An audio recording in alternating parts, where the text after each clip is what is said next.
कारण है, लेकिन हमारे ईंट व्यवसायियों के लिए बहुत उपयोगी सामग्री है। मैं निवेदन करूंगा कि शासन ऐसी व्यवस्था करे कि सब फ्लाई ऐश और कोल ऐश प्रजापति समाज के ईंट निर्माताओं को निःशुल्क प्रदाय की जाए। इसका समस्त खर्चा जो बड़े बड़े उद्योगपति हैं वो वहन करें, ये हम निवेदन करना चाहेंगे संपूर्ण प्रजापति समाज की ओर से। मिट्टी उत्खनन के नाम पे जो अभी जटिल प्रक्रियाएं आज की तारीख में मौजूद है,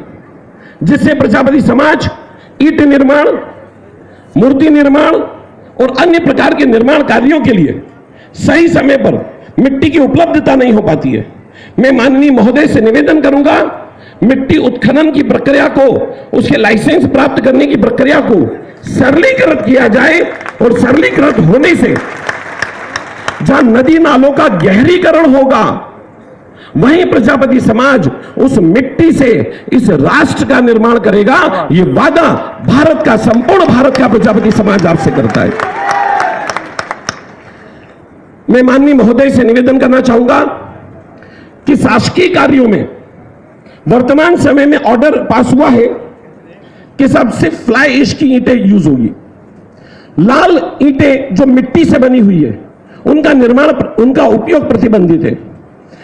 जबकि भाभा अनुसंधान केंद्र की रिपोर्ट है कि अगर फ्लाई ऐश की ईंटों से बनी हुई इमारतें हैं तो आग लगती है तो सबसे ज्यादा ज्वलनशील होगी और साथ ही साथ उससे निकलने वाली जो रेडिएशन है उससे दमा एवं कैंसर की कई सारी गंभीर बीमारियां होने की संभावनाएं, ये मैं नहीं बोल रहा हूं, ये प्रजापति समाज नहीं बोल रहा है, ये भाभा अनुसंधान केंद्र बोल रहा है। और इसलिए मैं माननीय महोदय से निवेदन करूंगा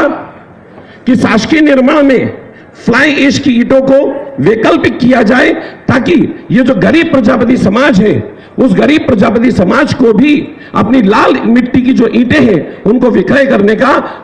पुश्तैनी जो अधिकार है वो बरकरार रहे। इसी क्रम में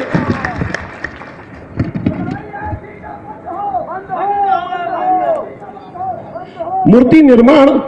हमारी प्रजापति समाज का एक बहुत बड़ा वर्ग मूर्ति निर्माता है। मैं माननीय महोदय के नॉलेज में लाना चाहूंगा कि जो हमारे गरीब मूर्तिकार हैं, शासन प्रशासन के अधिकारी प्रदूषण के नाम पे उनको हमेशा तंग करते हैं, जबकि ये गरीब मूर्तिकार हमेशा से ही प्रदूषण को नियंत्रित करने का काम करता है। और अगर उन बनी हुई मूर्तियों को गड्ढा खोद के अगर मान लीजिए दबा दिया जाता है तो अपने आप स्वतः खाद जनरेट करेगा और जो राष्ट्र के लिए बड़ा उपयोगी सामग्री होगी। प्रजापति समाज का एक बड़ा वर्ग रेडीमेड व्यवसाय में भी संलग्न है और इंदौर के रेडीमेड व्यवसाय में बहुत सारे छोटे छोटे व्यापारी हैं जो रेडीमेड वस्त्र निर्माण का काम करते हैं और उन्होंने राजस्थान से आके इंदौर कपड़ा मार्केट एसोसिएशन में बहुत भूमिका अदा की है। मैं माननीय महोदय से निवेदन करूंगा कि सब AKVN के माध्यम से प्रजापति बंधुओं को वह भूमि चिन्हित की जाए ताकि भूमि निःशुल्क तौर पे कम से कम राशि में उनको मिल सके और वहां वो रेडीमेड वस्त्रों का निर्माण कर सके। इसी क्रम में